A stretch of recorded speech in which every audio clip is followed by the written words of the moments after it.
Hello and welcome to Your Employment Matters. I'm Beverly Williams and I'm here to help you navigate your career. This is for anyone who's searching for their dream job or promotion, or perhaps you're just looking to hang on to the job you have. Today's work environments are multi-generational, multi-religious, multinational, multiracial, and multi-gender identity. Add market disruptors like Amazon and Lyft, along with the addition of AI, and it's easy to see why finding and keeping a job is such a challenge. Employment success and even employment survival depend on your ability to adapt. That's why my goal for this 30-minute podcast is to first advocate embracing change and differences, and second, to encourage you to proactively assume responsibility for your career. Get your work week off to a good start by listening to Your Employment Matters every Monday. Find out how to own your career and get the best practices for making your employment matter.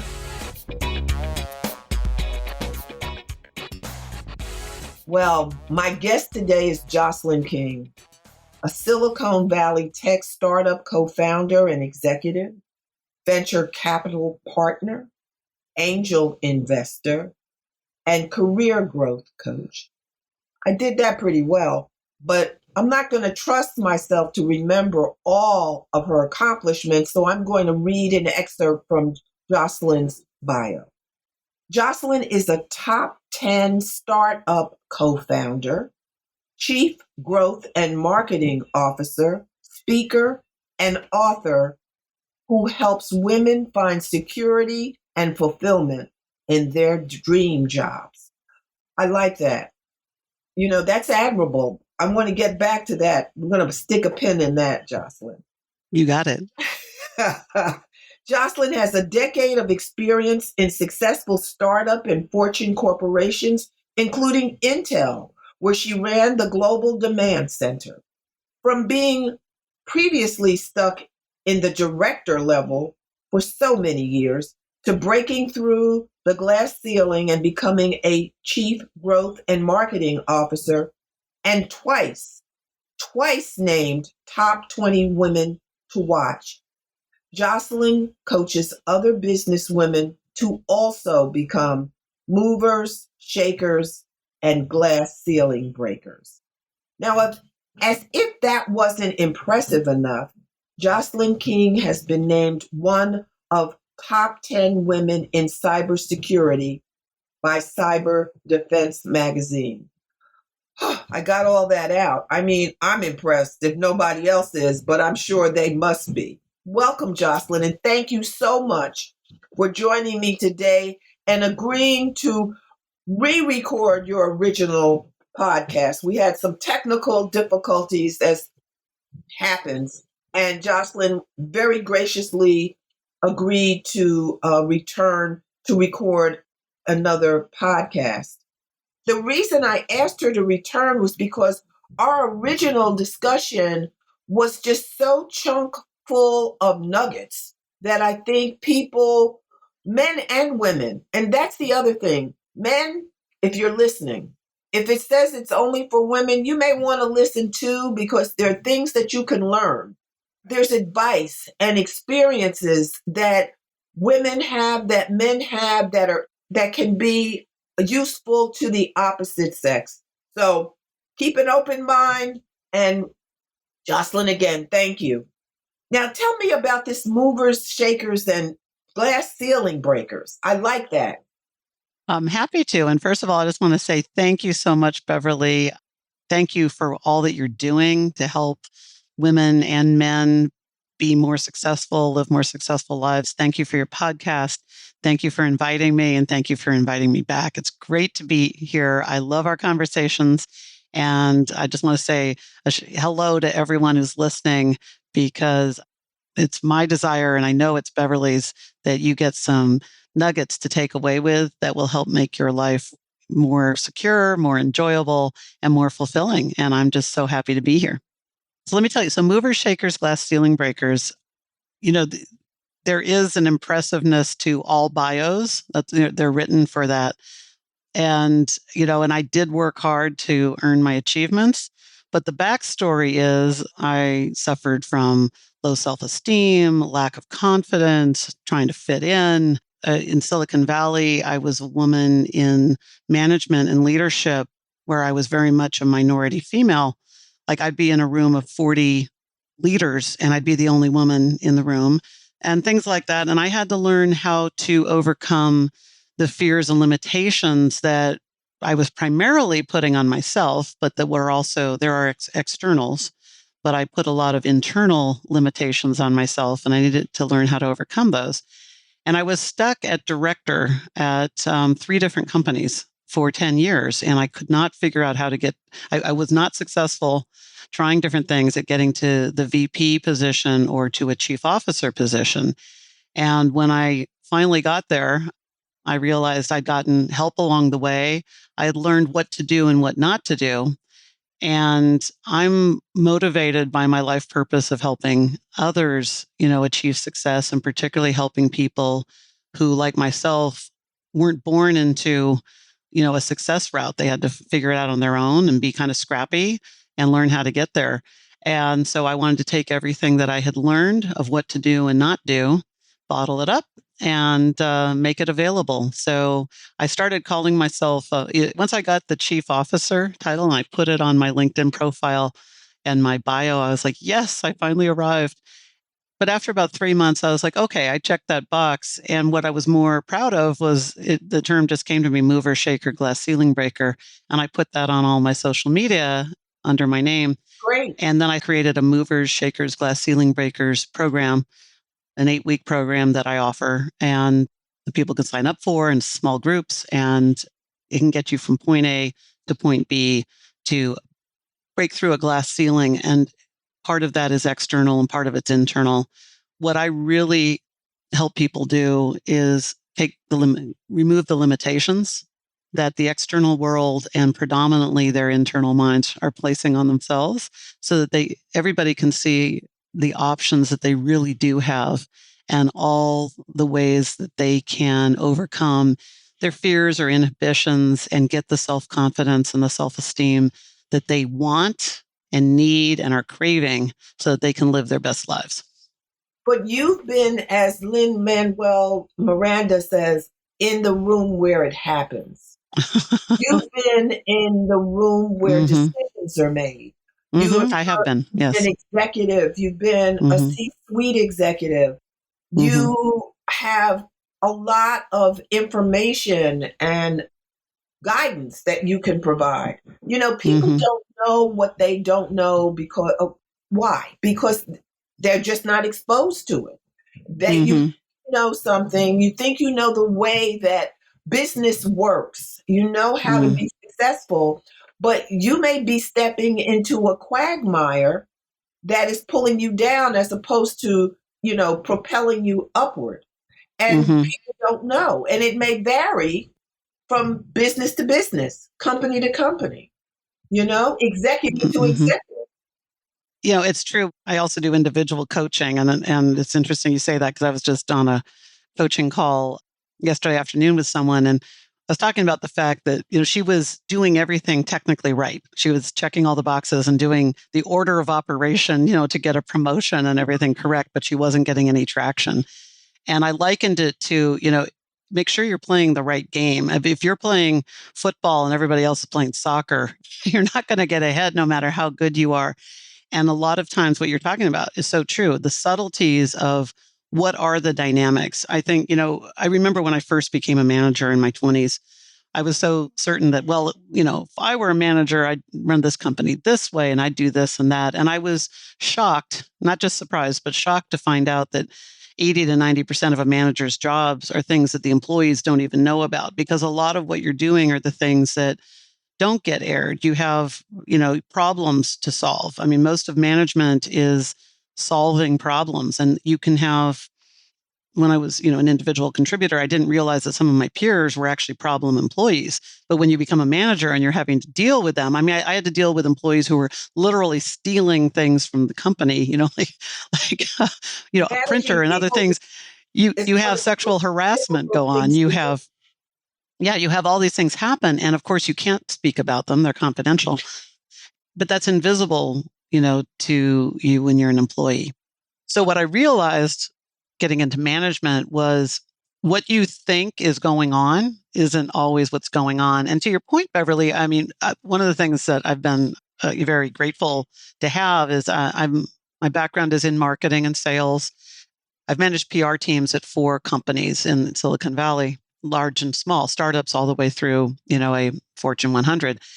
And when you're in public relations, you're dealing with there's some crisis that happens and you have to be in the room where it happens with, the CEO, the chief financial officer, and general counsel, whoever is there solving what to do. And half of a public relations person job is keeping the company's name out of the media when something bad's happening in the industry. The other half is trying to get the company's name into the media for all the right reasons of the products and the changes you're doing. So I did learn a lot, by being behind the scenes, so that how things really work is part of what I like to help educate people on.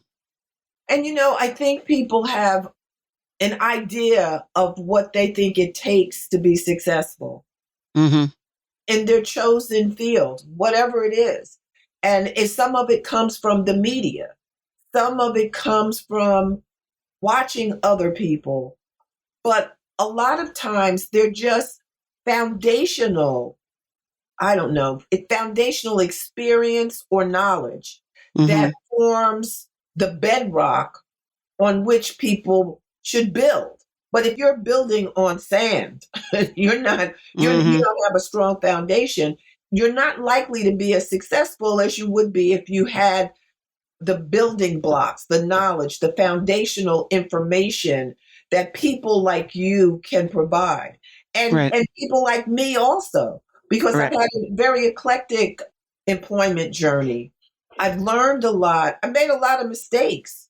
You know, people talk about millennials and what they expect.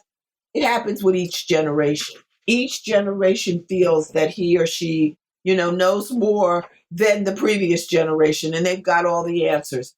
It was the same way, Mm-hmm. when I was coming up many, many moons ago. But there are opportunities that present themselves. And I'm hoping that we, people like you, people like the other people I've interviewed, we can help people recognize opportunities or realize that there may be some information they need to acquire that will make them more productive and more successful. I couldn't agree more. I part of my movers shakers program, I talk about, and I focus on women. I work with men too in individual coaching, but I tend to focus on women just because women and minorities are still trying to figure out how to get into the boardroom and, and into the executive positions. And there's more headwinds. And so I tend to focus there. But, with the women I talk to, it's like the whole premise is how do you become queen of your own chessboard? Because Mm. on a chessboard, the queen is the most powerful piece. She can move forward, backwards, sideways, one or more spaces all the way to the end. She's the most powerful. And this is where I talked about our own limitations, Yeah. because most people, and myself included, coming at it like, how do I just do this next incremental step? And I didn't realize that there's how much power I had and how much power I could have. And you talked about seeing opportunities, and I completely agree. And even more is creating the opportunities. So, for example, I'm working with someone now she was frustrated because she had her performance review and she had prepped an excellent argument for why she should get a promotion, and she didn't get it. And her boss even agreed with some of her points, and she still didn't get it. But her issue was a timing one. You don't wait until your performance review discussion. Those decisions have been made. And when we talk about what you don't know, and it's human nature to think, okay, I've got my performance review conversation come up, I'm going to prepare for it. But what you have to do is get out of that and go, how does this company make those decisions? Because having been I managed a team of 85 people globally. Those decisions get made months before you get your little piece of paper that tells you what your performance, percentage of merit increase is going to be, what your bonus is, and a promotion. And even if you have the strongest argument in the world, you've missed your window of opportunity if you don't know that. And what I encourage people to do is to take advantage of the conversations and meetings they have with their boss. And if they're not having them regularly, make sure they're doing it. It's rare in any industry that an employee could, ask to have a meeting with someone all the way up to the CEO. I've had entry level people, meet with the CEO of the company because I've coached them to do that. And they just asked to get on the calendar. They asked to have, because most companies, especially in tech, it's common to have, Open open door. door Yeah. policies and office hours and things like that. But even in financial services and more conservative types of, and in banking and historical businesses, you can still do this. You may not get to the CEO, Right. but you could get to an executive. You can at least get to a VP, and you can work your way up. And most people don't take advantage of it. It's like having all these free benefits that you never take advantage of. And when you realize that you can own having conversations and asking questions, well, how do decisions get made about this? For example, I was one of the first handful of insiders on at my, at a $2 billion company I was at, that we were getting acquired by Intel. The way that happened was I intentionally reached out to my senior vice president who was in charge of strategy for the whole company and was one of the top, 5 people running the company, had a one-on-one. And I said, I love what I do. I love my team, but I feel I could do it in my sleep. And I have an MBA that I went back and got. I have these business acumen and business strategy that I'm not really getting to apply. And I would really appreciate any opportunity to be involved in something that has to do with the long-term strategy of the company. And right then and there, and just by asking that, he said, right then and there, he said, all right, close the door. I'm going to make you an insider. He told me we were getting acquired by Wow. Intel. He said, I'm going to bring you in. I became part of the Intel strategic planning and negotiation committee. I got to be part of the vetting of, of all of our documents. I got to meet early. I was in those secret off-site meetings at the legal firms and the PR firms, and I got to do all this. I would have been brought in eventually, but I got to be one of the first handful of people, and I got to see it all the way through the integration. And that only happened because I said, I'm looking for an opportunity to work on business strategy. So by my taking the initiative to get on his calendar, have a meeting, and tell him that I love my job, I'm happy with what I'm doing, but I'm looking for opportunity to be part of a special project, I got pulled in right then and there. And it's the opportunity to work on that project is also what, got me to where I needed to be to become a co-founder of a startup company, got me the experience I needed to become to become part of a VC company. All of these came off of that, and it started from my initiative, and that initiative came from having a coach who coached me, and that's why I like to pass that on. There's more power in your own hands than you're aware of, and when you start. And most people know that there is an open door policy, or they could meet with their boss, or they could have this, but they don't know what to ask. And I think a lot of times, Beverly, it comes down to what your podcast is about, is what are some baby steps that people can Yes. take to get them going the right direction down the path they want to be on, which is to have their dream job and their dream life. And one of the things is how you approach it.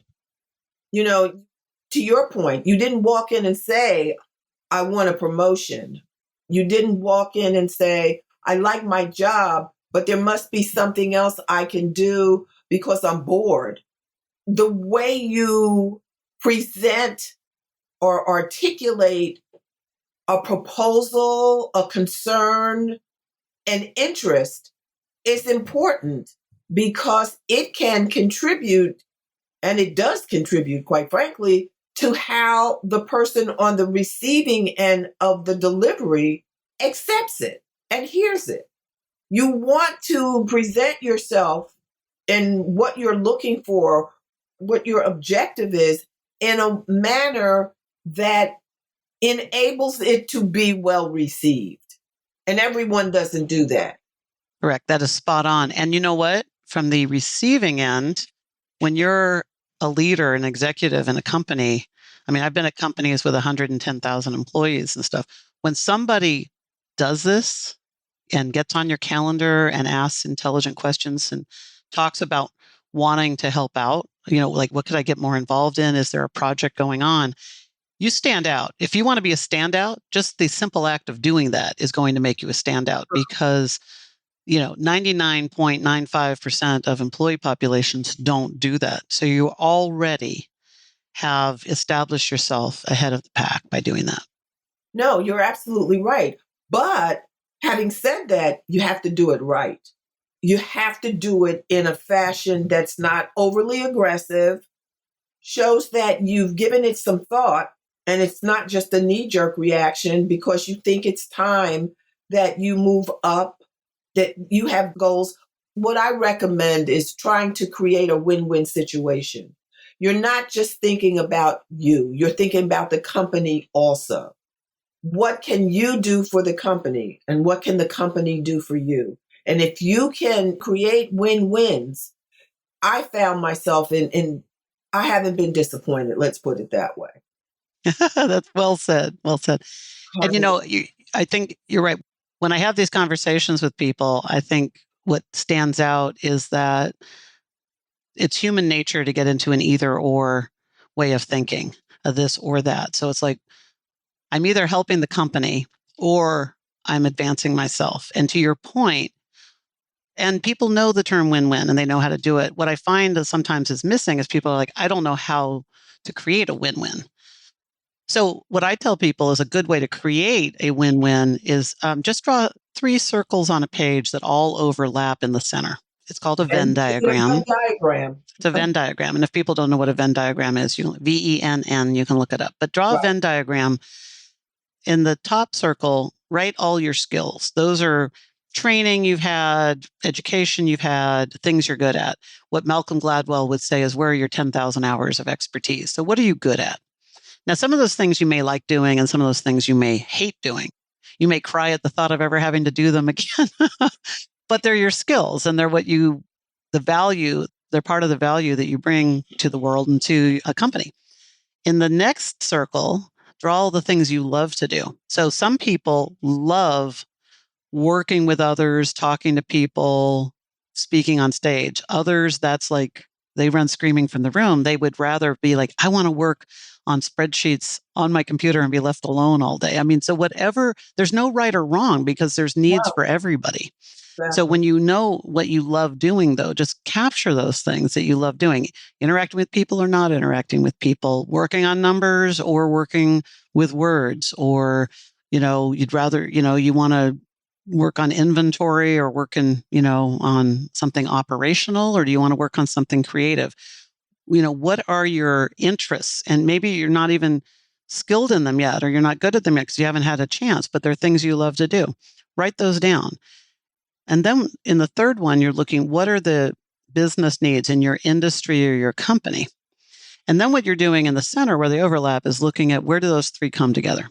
So maybe like I had a skill, I had gone to an executive MBA program while working. So I had some good, business acumen. I wanted to understand how to read a 10K and an annual report and be able to speak the language of the CFO and the finance organization. So I had that as a skill. I didn't love, that wasn't my first love, but that was what I had a skill in it. Get it. I loved storytelling and talking about the company brand and all of this and coming up with what's the story behind why we're announcing what we're announcing or why we're doing what we're doing. And then it turned out the business need was that we were going through this major acquisition and all of our stakeholders, including, employees, customers, business partners, everyone in the industry was going to be affected by it. And we needed to put together those stories. So I got to work with the PR engine at Intel while I was still at this other company to craft the story on how that was working. So I got to bring my skills, the things I love to do, and solve a business need. And, so it was awesome. So you're looking for that sweet spot of where those 3 things can come together. And you're not going to find it on paper in a 30-minute exercise, but what you're going to do is you're going to realize that you need more data to fill into the business needs.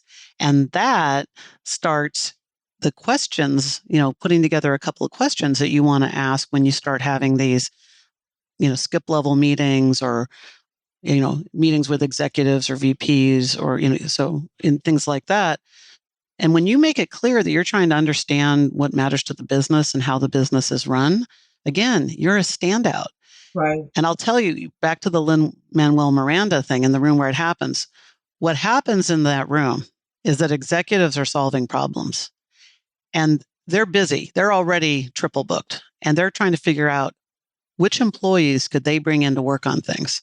So when you say, I've got these skills and I'm interested in working on something, special project, and I'm putting my hat into the ring, the person who's going to name your name is the one who's going to be sitting in that room. And that's why you want to be having those meetings with those people so that when their problem arises, your opportunity arises at the same time.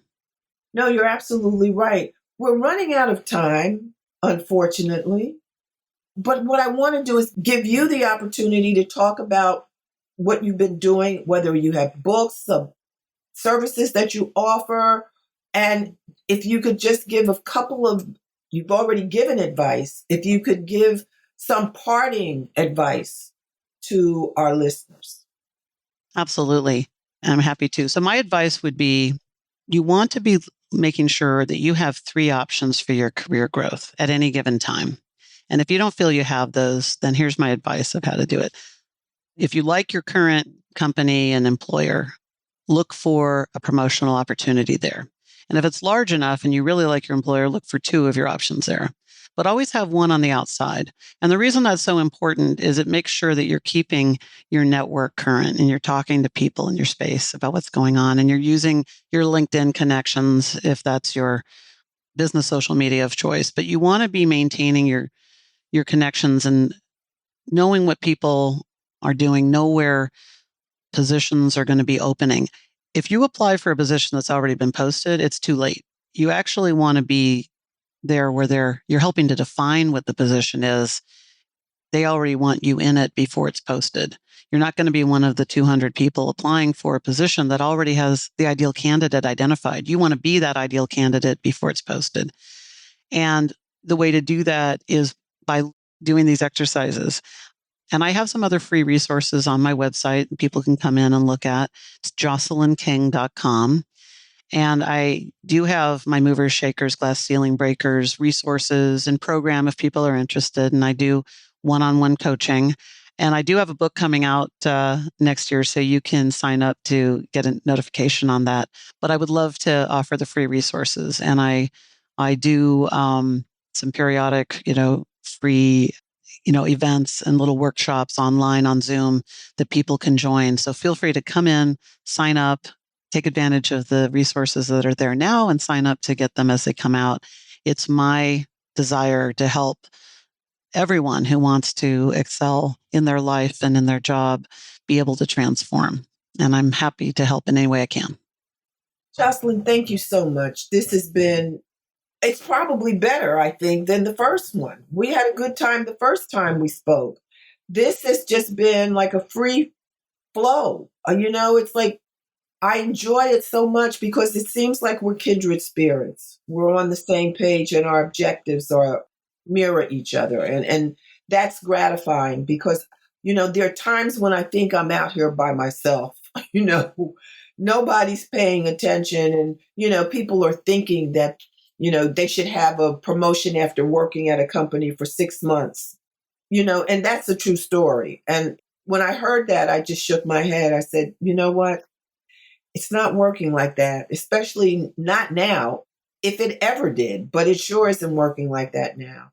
So hopefully people are listening and they will appreciate the information and the insight that you've provided. And I'm going to go to your website and see what's going on myself. Thank you so much. I really appreciate you taking the time to be with us again. Thank you, Beverly. Thank you, everyone. And have a great day and a great rest of your week.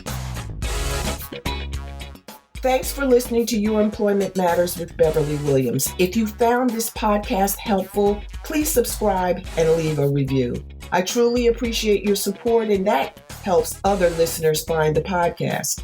If you have a comment, question, or suggestion, you can reach me at bawilliams@youremploymentmatters.com. My book, Get the Job Done, is available on Amazon.com and BarnesandNoble.com. Please Please join me again next week. Until then, remember to embrace change and differences.